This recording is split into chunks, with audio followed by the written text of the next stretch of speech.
اصبر اصبروا، لا تصبر لا تصبروا، صابر ايش صبر، هو صبر هي صبرت، هو يصبر هي تصبر. جو دوسرا فعل ہے وہ ہے غفرا. غفرا یعنی اس نے بخشش کی.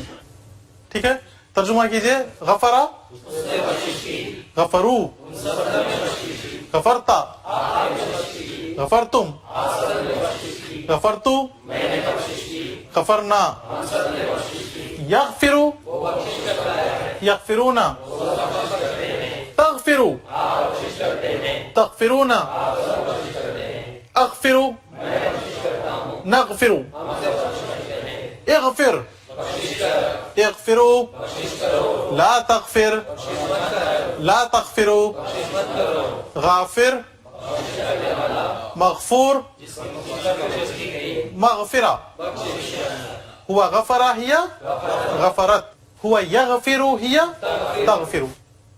اب صرف عربی میں پریکٹس کریں گے. غفرہ غفرو، غفرتا غفرتم، غفرتو غفرنا، یغفرو یغفرونا، تغفرو تغفرونا، اغفرو نغفرو، اغفر اغفرو، لا تغفر لا تغفرو، غافر مغفور مغفرہ. ہوا غفرہ ہی غفرت، ہوا یغفر ہی تغفر. میرے ساتھ پریکٹس کیجئے. غفرا غفرو، غفرتا غفرتم تم، غفرتو غفرنا، یغفر یغفرون، تغفر تغفرون، اغفر نغفر، اغفر اغفروا، لا تغفر لا تغفروا، غافر مغفور مغفرہ.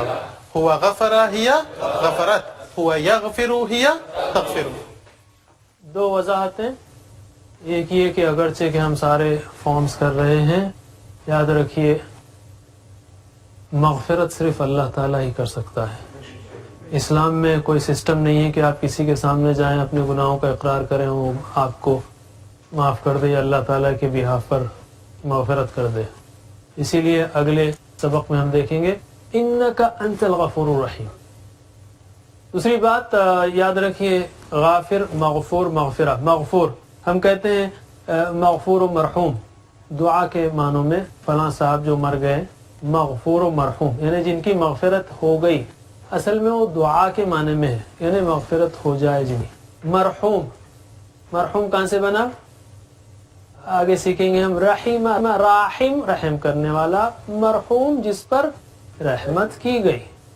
تو یہ اردو کا لفظ ہے. اور ہم نے آپ کو بتایا کہ اردو اور عربی کے افعال میں یا اردو اور عربی کے الفاظ میں لنک دیکھنا ہو تو یہاں یہاں یا یہاں، یہ تینوں میں آپ کو لنک مل سکتا ہے.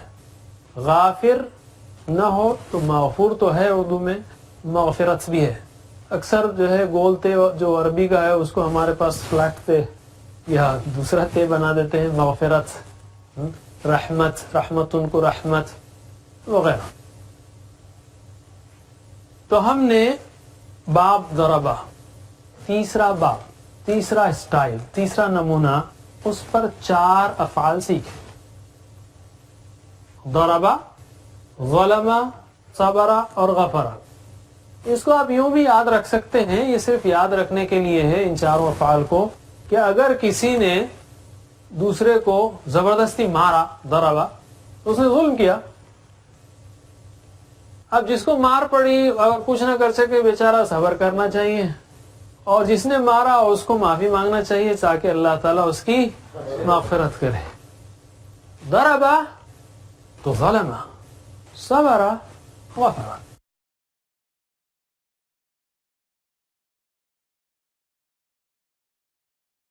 نہیں ہے، اور بھی بہت سے افعال ہیں جو اس وزن پر آئے ہیں، لیکن یہ 4 کو یاد رکھ لیجیے. یہ 4 افعال اور اس نمونے پر کئی الفاظ، یہ تیسرے نمونے والے ہیں، ضربہ نمونے والے.